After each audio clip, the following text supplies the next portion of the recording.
On the news tonight, President Bola Tinubu says over 100,000 Nigerians access new national credit scheme.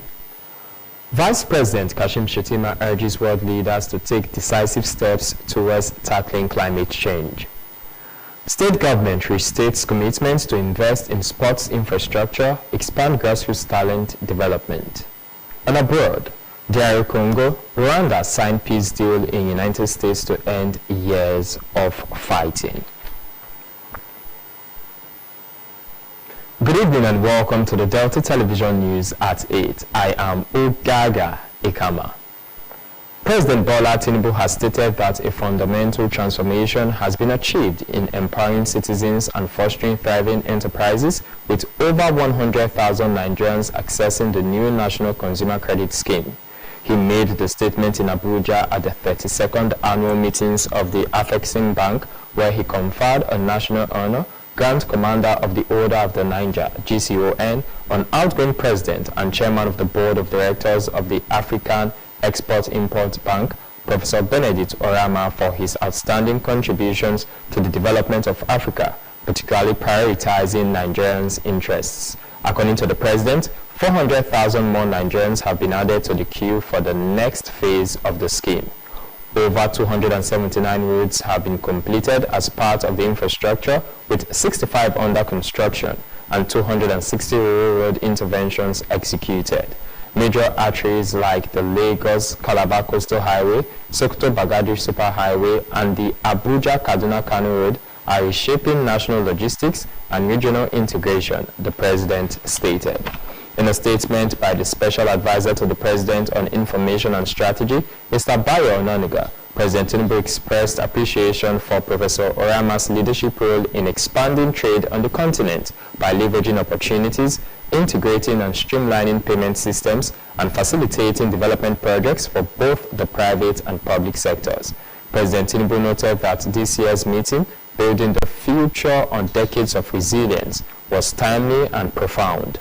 Professor Orama, who was one of the pioneering leaders of the institution in 1993, served as President Chairman of the bank for 10 years, with record interventions in facilitating funds for 400 million vaccines to halt the spread of COVID-19 in Africa, supporting agricultural development, healthcare projects, and energy, including the Dangote refinery. Vice President Kashim Shettima has urged world leaders to take decisive steps toward tackling climate change with urgency and practical action. Senator Shettima stated this during the launch of Ethiopia's Green Legacy Initiative in Addis Ababa. The Vice President described climate change as a real danger that requires firm, immediate action beyond discussions or conferences. Senator Shettima noted that every nation must respond to its specific ecological challenges with tailored and practical solutions. He expressed admiration for Ethiopia's resolve in addressing climate change with clarity, courage, and conviction. Senator Shettima called on nations to improve climate action through greater adaptation and mitigation efforts. He said climate change was not a problem to solve in a conference room, but a danger needing practical intervention. Senator Shettima praised the initiative's figures of 20 billion seedlings, over 20,000 nurseries, and hundreds of thousands of green jobs created. The National Security Advisor, NSA, Malam Nuhu Ribadu, has declared zero tolerance for electoral violence ahead of the August by-elections and the November governorship election in Anambra State. The NSA stated this during the second regular meeting of the Interagency Consultative Committee on Election Security, ICES, convened by the Independent National Electoral Commission, INEC, in Abuja. Malam Ribadu, represented by the Director of Internal Security at the Office of the NSA, Mr. Hassan Abdullahi, said the government would not hesitate to act decisively against any individual or group attempting to undermine the electoral process. The NSA warned politicians and their supporters to conduct themselves responsibly or face severe consequences. In his remarks, the chairman of the Independent National Electoral Commission, INEC, Professor Mahmoud Yakubu, outlined key activities scheduled over the next 6 months. These include 16 by-elections across 12 states on August 16, The Anambra off-cycle governorship election on November 8 and the nationwide continuous voter registration CVR, which begins with online pre-registration on August 18, followed by in-person registration on August 25.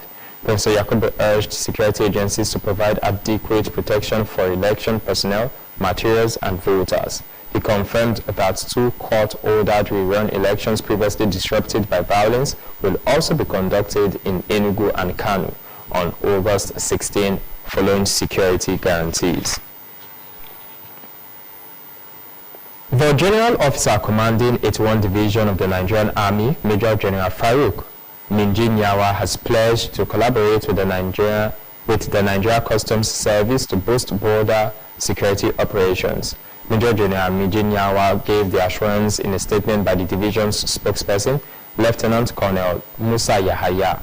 He expressed that sustained collaboration between both agencies would aid anti-smuggling efforts and foster a safer environment conducive to economic development. The Controller of Customs, Federal Operations Unit Zone A, Mr. Muhammad Shaibu, apropos and cooperation. Mr. Shaibu noted that the division's officers had played a vital role in strengthening the effectiveness of customs enforcement activities. The Delta State Bureau for Communications and Orientation has disclosed that the state has filed her quota allocation in the just concluded 89th recruitment screening exercise held at Cenotaph Complex. Director General of Delta State Bureau for and asked about the success recorded would be sustained. He said 100 out of the 200 successful recruits of Delta State origin from across the 25 local government areas had arrived at the Nigerian Army Training Depot in Zaria, Kaduna State, while the second batch of 100 recruits are expected to depart as about next week for the Nigerian Army Training Facility at Oshogbo in Osun State, under the supervision of Army Recruitment Officer Lieutenant Colonel Daniel Appa. Dr. Ganesi thanked the Chief of Army Administration, Major General Lawrence Fijoku, for finding time out to visit the shortlisted candidates, noting that his visit had boosted their morals and helped to instill confidence and transparency in the process. The Bureau Chief attributed the landmark achievement of the state to the unwavering commitment of Governor Sheriff Oberewari, who took decisive steps to ensure that Delta filled her quota allocations by constituting the State Awareness Creation Committee on Youth Enlistment into military and paramilitary services, and for mandating the Secretary to the State Government, Dr. Kingsley Emu, to oversee the overall activities and performance of the committee.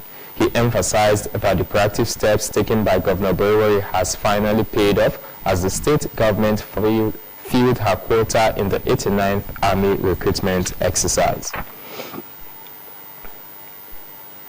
A deputy national chairman north of the All Progressives Congress APC, Ali Bukar Dalori, has replaced Abdullahi Ganduje as the national chairman of the party.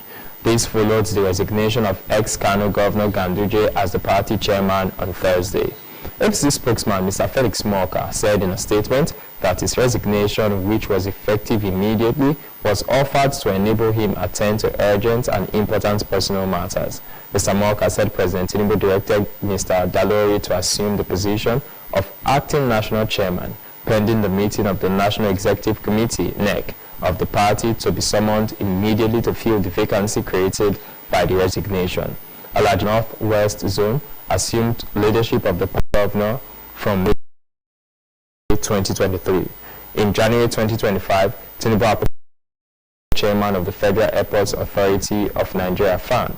He was also reportedly penciled as a non-career ambassadorial nominee. The All Progressives Governors Forum (PGF) has reaffirmed its commitment to the renewed hope agenda of President Bola Tinubu, emphasizing bold reforms, institutional accountability, and inclusive development across the country. This resolution was contained in a communique issued at the end of the PGF's two-day meeting held in Benin City, Edo State. In the communique signed by the chairman of the PGF and Governor of Imo State, Senator Hope Uzodinma, the session served as a platform for a comprehensive review of Nigeria's socio-economic direction and the critical role of subnational governments in driving national transformation. During his During its deliberations, the forum reviewed the country's economic, social, and political landscape, commended the growing synergy between federal and state institutions, particularly in areas such as fiscal reforms, food security, energy transition, infrastructure modernization, and revitalization of the social sector. The PGF commended President Bola Tinubu and welcomed the widespread endorsement of his leadership by stakeholders nationwide. On economic reforms, the PGF acknowledged the early gains of macroeconomic stabilization policies such as fuel subsidy removal and exchange rate unification. The governors commended Nigeria's security agencies and the ongoing efforts to combat criminality and safeguard national sovereignty. They reaffirmed their support for interagency coordination, community policing, and grassroots intelligence systems.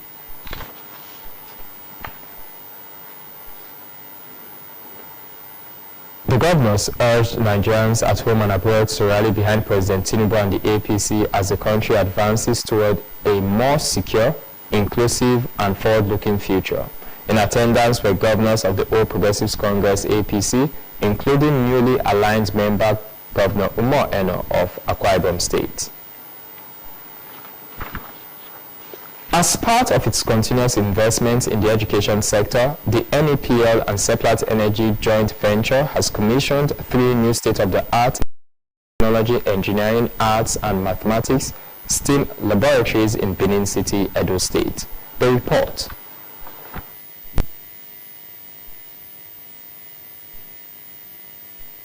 The 3 laboratories commissioned and handed over to the Edo State Ministry of Education are located at Niger College, Amide Secondary School, and Oba Akenzua Secondary School.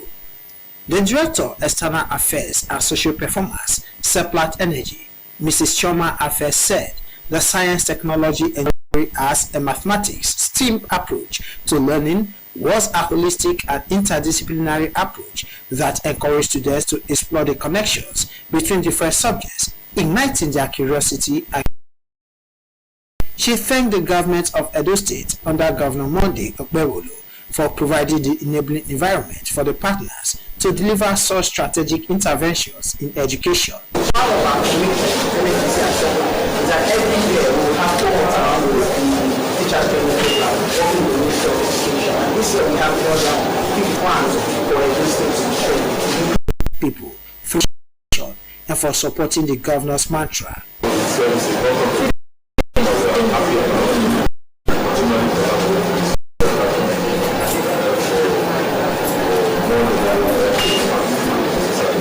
The Deputy Manager Sustainability NEPL, Mr. Paul Ominogo, charged the students, school authorities, and host community to make good use of the facilities and safeguard them to encourage the joint ventures partners to invest more. This infrastructure, I urge you all to optimally utilize it to the benefit of the students, the benefit of the teachers, and the benefit of the community.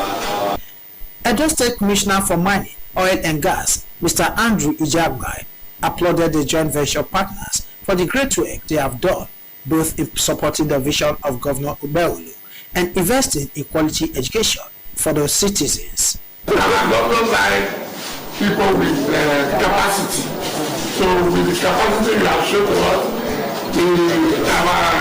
what the school owed you is prayer, so that it continue to do more. The principals of Niger College, Mr. Godwin Idemudia, his counterpart from Amide Secondary School, Mr. Osewenka Ezelekai, and Oba Akenzua Secondary School, Mr. Ipoga Michael, in their remarks, expressed happiness at the gesture of Seplat and NEPL joint venture.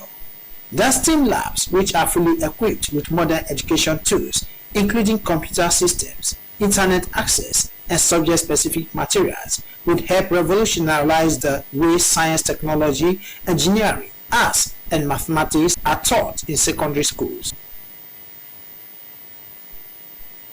Still to come on the news.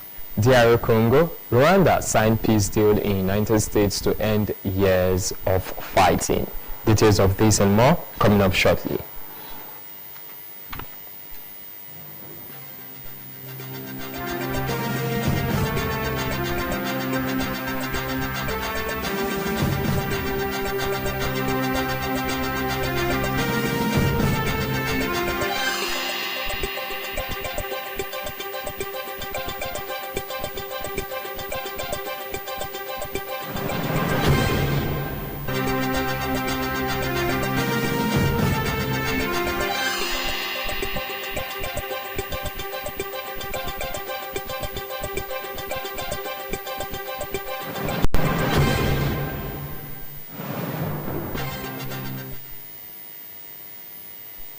Welcome back. Thank you for staying with us on the news. Next, as we join our World News Desk. The Democratic Republic of the Congo, DRC, and Rwanda have signed a peace deal in the United States to end years of fighting between the neighboring countries. The foreign ministers from the two African countries signed the agreement at a meeting in the State Department, Washington, D.C., that was between the United States and Qatar. The deal will see Kinshasa and Kigali launching a regional economic integration framework and forming a joint security coordinating 30 days. Under its terms, thousands of Rwanda soldiers are to withdraw